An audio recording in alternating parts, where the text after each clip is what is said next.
นี่คือเป็นภาพร้านอาหารเจตุ้นบ้านโคกศาสตร์ทำข่าตำบลนาตาลอำเภอเตางอยส่วนข้ามมื้อนี้ผู้ค้าเอาภาพบรรยากาศในร้านอาหารเจตุ้นมาเบิ่งมาชมได้เปิดมาร้านมื้อที่2พี่น้องนี่ร้านอาหารตามสั่งได้ใครจะกินอาหารแซ่บอาหารนัวต้องมาร้านอาหารเจตุ้นคนสวย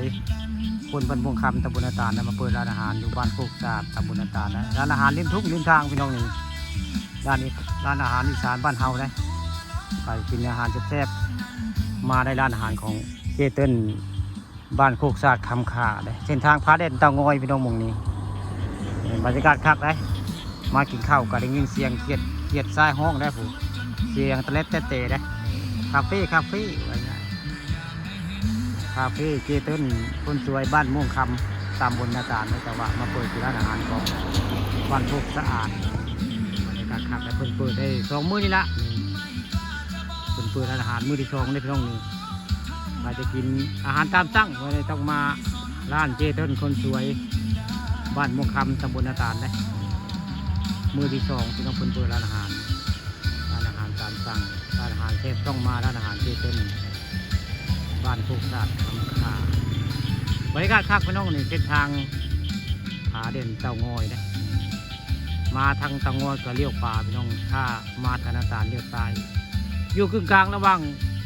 บ้านโคกศาสตร์คำขาในร้านอาหารเจตุ้นคนสวยใครอยากกินร้านอาหารแซ่บๆร้านอาหารตามสั่งพี่น้องนี่คาเฟ่มีเพลงคาราโอเกะร้องผมได้ร้านอาหารเพิ่นเปิดได้ร้านอาหารได้2 มื้อพี่น้องมื้อที่2ในวันนี้มื้อที่2ในเมื่อวานนี้กับวันนี้นะวันนี้ผู้ค้ามามื้อที่2นะ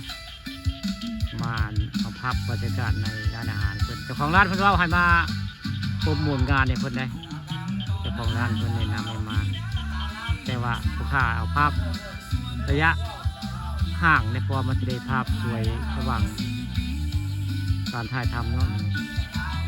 ระหว่างเส้นทางผาเด่นเตางอยหรือว่าบ้านโคกศาสตร์ต้องขาดอาจารย์นี่ก็จะได้เห็นภาพชัดเจนเนาะนี่คือร้านอาหารของ